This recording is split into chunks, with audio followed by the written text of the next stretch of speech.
Hello, hi everyone. இன்னைக்கு நம்ம episode 2 பார்க்க போறோம். The greatest love story ever told in the history. So எப்படி லாஸ்ட் எபிசோட்ல என்ன பார்த்தோம்னா, ஆஹ், எப்படி தாஹிரா வந்து அல்லமீனை ரெஸ்பெக்ட் பண்ணாங்க அண்ட் அல்லமீன் எப்படி தாஹிரா ட்ரஸ்ட்டை கொண்டு வந்தாங்க அப்படின்னு பார்த்தோம். So when the trust became love, அதுதான் இந்த சாப்டர்ல பார்க்குறோம். எப்படி அந்த ட்ரஸ்ட் லவ்வா மாறிச்சு அப்படிங்கிறதுலாம். ஸோ அதுக்கு முன்னாடி நம்மளுக்கு என்ன தெரியணும்னா, தாஹிராவோட பேக்ரவுண்ட் அண்ட் அல்லமினோட பேக்ரவுண்ட், அவங்க எப்படி வளர்ந்தாங்க, எப்படி இவங்க மீட் பண்ணாங்க. So every great story has a beginning. எல்லா ஸ்டோரிலையும் லவ் ஸ்டோரியில என்ன காமிப்பாங்க, அழகை காமிச்சு மயங்கிற மாதிரி காமிப்பாங்க, இல்ல பவரை காமிப்பாங்க, இல்ல வெல்த்தை காமிப்பாங்க. But the greatest love story in the history began with something far more precious, that is trust. Long before history began, God was already preparing two extraordinary hearts. அது அந்த ப்ரிப்பரேஷன் எப்படி நடந்தது உங்களுக்கு நான் ஆல்ரெடி சொன்ன மாதிரி, தாஹிரா வந்து she's a successful business woman. அந்த டைம்ல மென்னோட மென் தான் அதிகமா பிசினஸ் பண்ணிட்டு இருந்தாங்க. மென் தான் 99% பண்ணிட்டு இருந்தாங்க. அதுல ஒரு உமனா இவங்க இருந்தாங்க. And she's intelligent, she's beautiful, she's honest and noble. அராப்ஸ்க்கு என்னன்னா லீனியேஜ் ரொம்ப முக்கியம். எந்த குளத்துல இருந்து வந்தாங்க, இப்ப நம்ம குளம் கோத்திரம் அப்படி சொல்றோம்ல, அந்த மாதிரி லீனியேஜ் வந்து அவங்க உயிரா நினைக்கிற ஒரு விஷயம். ஸோ இவங்க வந்து குரேஷ் அப்படிங்கிற ஒரு லீனேஜ்ல பிறந்தவங்க. அண்ட் அல்லமீனும் குரேஷ் குளத்துல பிறந்தவங்க தான். ஸோ ரெண்டு பேருமே டிஸ்டன்ட் ரிலேட்டிவ், பட் பார்த்துட்டது இல்லை அவங்க. Through inheritance and wise stewardship, she became one of the Makkah's most respected merchants. So அவங்க கிட்ட வெல்த் எப்படி முதல்ல இவங்க வந்து பிறக்கும் போது ப்ரீ மெச்சூரா பிறந்துட்டாங்க. அது அந்த காலத்துல பெண் குழந்தை பிறந்தாலே உயிரோட மண்ணில் புதைச்சிருவாங்க. அந்த மாதிரி டைம்ல பிறந்தவங்க இவங்க. ஸோ பெண் குழந்தைங்களை வந்து ஸ்டேட்டஸ்க்கு இழிவா நினைச்சாங்க அந்த டைம்ல. அதாவது ஜாஹிலியான்னு சொல்லுவாங்க, ப்ரீ இஸ்லாமிக் டைம்ஸ்னு. ஸோ அந்த டைம்ல எல்லாம் வந்து இக்னரன்ஸ் தலை விரிச்சு ஆடுன டைம் அது. ஸோ அந்த டைம்ல இவங்க பிறந்த ஒருத்தர். அப்புறம் இவங்களுக்கு 15 இயர்ஸ் இருக்கும்போது ஃபர்ஸ்ட் மேரேஜ் நடக்குது. 15 இயர்ஸ்ல ஃபர்ஸ்ட் மேரேஜா, இவ்வளோ சின்ன வயசுலயா அப்படின்னு கேட்காதீங்க. 1400 இயர்ஸ்க்கு முன்னாடி life expectancy was only 30 years. ஒருத்தரோட லைஃப் எக்ஸ்பெக்டன்சி இப்ப நம்ம 60, 65, 80 சொல்றோம்ல, அந்த மாதிரி அப்ப வந்து அந்த மெடிக்கல் அட்வான்ஸ்மெண்ட்லாம் இல்லாத காலத்துல ஒருத்தரோட லைஃப் எக்ஸ்பெக்டன்சி எவ்வளவு இருந்ததுன்னா 30 இயர்ஸ் தான் இருந்தது. ஸோ அந்த 30ல 15ங்கிறது it's it's mature age. So அந்த அந்த 15ல அவங்களுக்கு ஃபர்ஸ்ட் மேரேஜ் ஆகுது. ஃபர்ஸ்ட் மேரேஜ் ஆகி 2 இயர்ஸ்ல அவங்க ஹஸ்பண்ட் இறந்துடுறாரு. இறக்கறதுக்கு முன்னாடி ரெண்டு குழந்தைங்க இருக்காங்க. ரெண்டாவது குழந்தை பிறக்கறதுக்கு முன்னாடியே இறந்துடுறாரு. அதுக்கப்புறமா ரெண்டு பாய்ஸ், அந்த அந்த ஹஸ்பண்ட் கூட ரெண்டு பாய்ஸ் இருக்காங்க. அப்புறமா ஒரு 2 இயர்ஸ் கழிச்சு திரும்பவும் மேரேஜ் பண்ணி வைக்கிறாங்க. அப்போ அந்த ஹஸ்பண்ட் பிசினஸ்க்காக ஏமன் போயிருக்காரு. ஏமன், டமாஸ்கஸ், சிரியா இங்க போகும்போது அவர் திரும்பி வரவே இல்லை. ஸோ அதுக்கப்புறம் அவர் இறந்துட்டாருங்கிறது தான் வருது நியூஸ். ஸோ அகைன் அவங்களுக்கு ஒரு குழந்தை இருக்கு, ஒரு பெண் குழந்தை. ஸோ மொத்தம் 3 குழந்தைங்க, 2 மேரேஜும் விடவாயிடுறாங்க. ஸோ இதுக்கப்புறமா அவங்க 15 இயர்ஸ் தனியா தான் இருந்திருக்காங்க. அந்த 15 இயர்ஸும் அந்த 3 குழந்தைங்கள அவங்க தனியா தான் பார்த்துருந்துருக்காங்க. இந்த ஹஸ்பண்ட் இறந்த கொஞ்ச நாள்லயே அவங்க அப்பா இறந்துடுறாங்க. அவங்க அப்பா இறந்த கொஞ்ச நாள்லயே அவங்க அம்மா இறந்துடுறாங்க. So she was all alone. And இந்த 3 குழந்தைங்கள தனியா ரொம்ப கஷ்டப்பட்டு she has taken all the weight within her and she brought up the children. 15 இயர்ஸும் அவங்களோட ஃபுல் ஃபோக்கஸும் பிஸ்னஸ்ல தான் இருந்திருக்கு. பிஸ்னஸ்ல இருந்து அதை வந்து எப்படி நம்ம நிறைய வெல்த் ஜெனரேட் பண்றது அப்படின்னு வெல்த் ஜெனரேட் பண்ணிருக்காங்க. அவங்க வெல்த் ஜெனரேட் பண்ணது மட்டும் இல்ல, அதை வந்து புவர் பீப்புளுக்கு, ஆர்ஃபன்ஸ்க்கு, சிக் பீப்புளுக்கு, விடோஸ்க்கு எல்லாம் கொடுத்துருக்காங்க.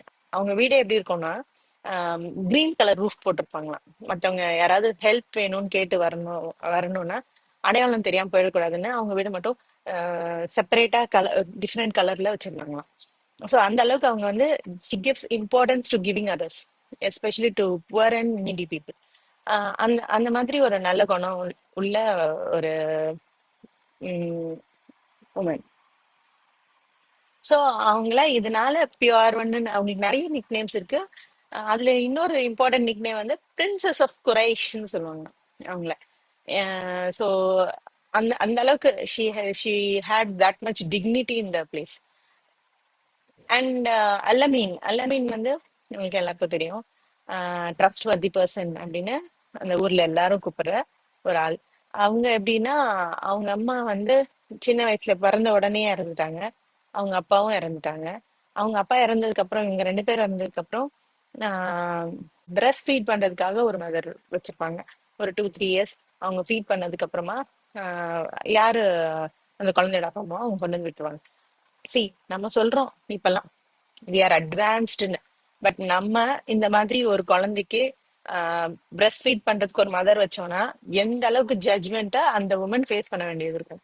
பட் அந்த டைம்ல அது வந்து இப்ப நம்ம மேய்ட்ஸ் வீட்டுக்கு வச்சுக்கிற மாதிரி அந்த டைம்ல வச்சிருந்துருக்காங்க. ஸோ அப்படியே அவங்க பால்குடி அம்மா கிட்ட வளர்ந்தவங்க. அதுக்கப்புறமா அவங்களோட தாத்தா தான் கிராண்ட் ஃபாதர் வளர்த்தாரு. அவரும் கொஞ்ச நாள்ல இறந்துட்டாரு. அதுக்கப்புறமா அவங்களோட அங்கிள், அப்பாவோட தம்பி, சித்தப்பா, அபு தாலிப்னு ஒருத்தர், அவர் தான் அவர் வந்து ரொம்ப ரிச்சான பர்சன் கிடையாது, பட் ஸ்டில் இவங்களை எடுத்து வளர்த்தாரு. அவங்களோட பிசினஸை இவங்க பார்த்துட்டு இருந்தாங்க. மெயினான ஒர்க் என்ன பார்த்தாங்கன்னா, ஹி பிகேம் அ ஷெப்பர்ட். அங்க அங்க வந்து ஷீப்பை அப்புறம் கேமல்ஸ் மேய்க்கிற ஒருத்தராக தான் இருந்தாங்க. ஸோ ஷீப்பை மேய்க்கிறது அப்படின்னா ஒரு சாதாரண விஷயம் கிடையாது.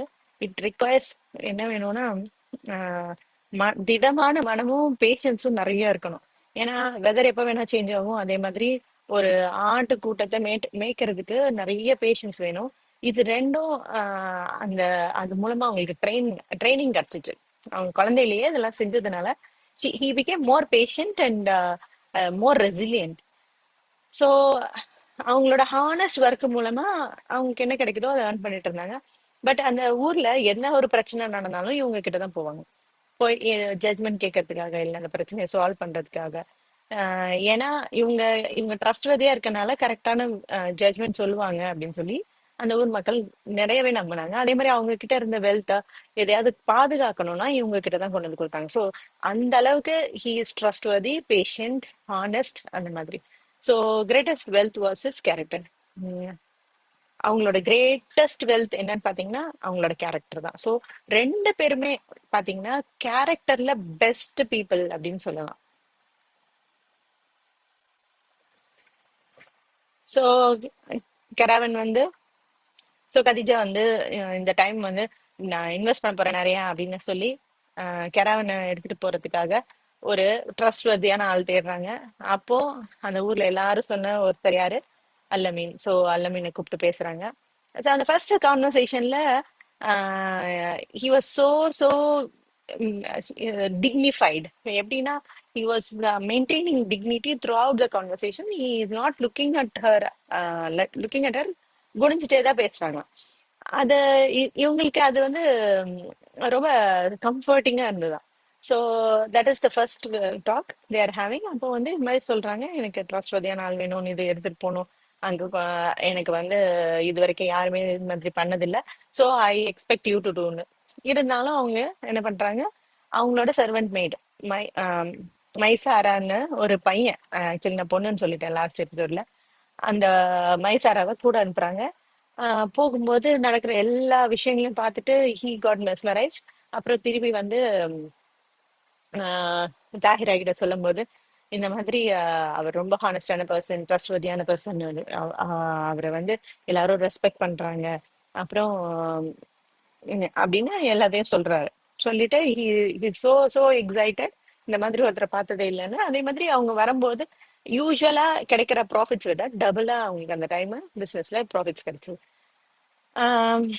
மைசாரா describe Muhammad honesty, fairness, kindness, noble contact, throughout the journey. So before admiration, அந்த அல்லமீனோட அல்லமீனுக்கு பிஃபோர் கதீஜா அல்லமீனை அட்மயர் பண்றதுக்கு முன்னாடி already taken root. So first அவங்களுக்கு வந்தது என்னன்னா அல்லமீன் மேல ரெஸ்பெக்ட். ரெஸ்பெக்ட் தான் வந்தது. அப்புறம் before affection Paulson trust. who who gave the trust?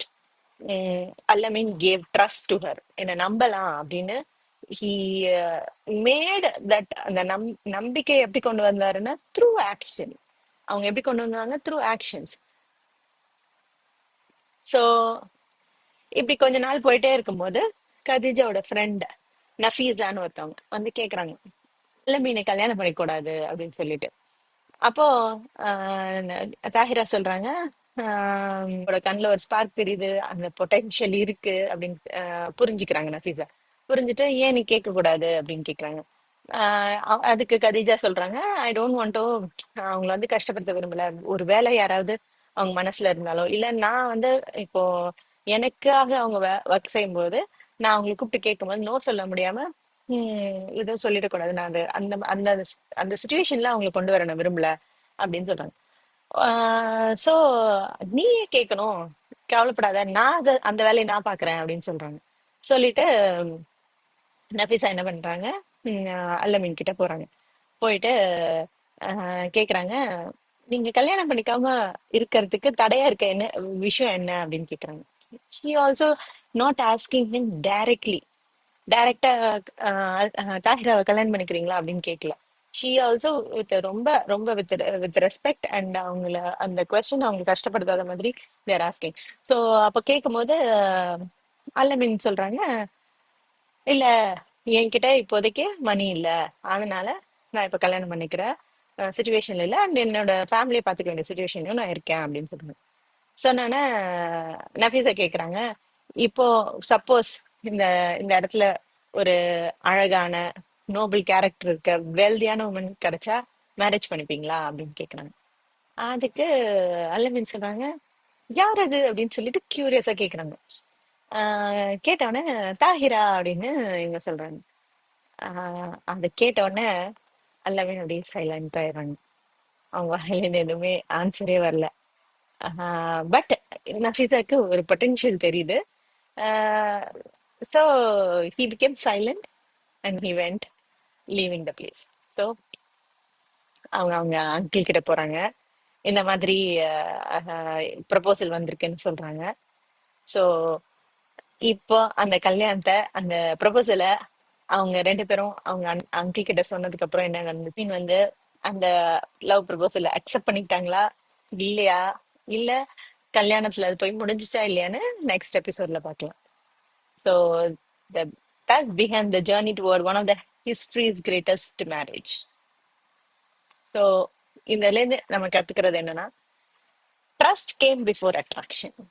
Attraction யூஸ்வலா நம்ம தமிழ் மூவிஸ்ல பாக்குறது என்ன, பியூட்டியை பார்த்து மயங்குறது, வெல்த்தை பார்த்து மயங்குறது, பவரை பார்த்து மயங்குறது தான் லவ்னு நம்மளுக்கு காமிச்சிட்டு இருக்காங்க. பட் அதெல்லாம் உண்மை இல்லை. உண்மையான லவ் எப்படி வரும்? ட்ரஸ்ட்ல தான் ஸ்டார்ட் ஆகும். ஸோ ஒரு பொண்ணுக்கு என்ன வேணும்? யூஸ்வலாவே ஒரு எல்லா பொண்ணுங்களும் தன்னோட ஹஸ்பண்ட் கிட்ட எதிர்பார்க்கறது என்ன? ஏன் ரீஅஷூரன்ஸ் எதிர்பார்த்துட்டே இருக்காங்க அப்படின்னு கேட்டீங்கன்னா, ட்ரஸ்ட் இல்லாதனாலதான்.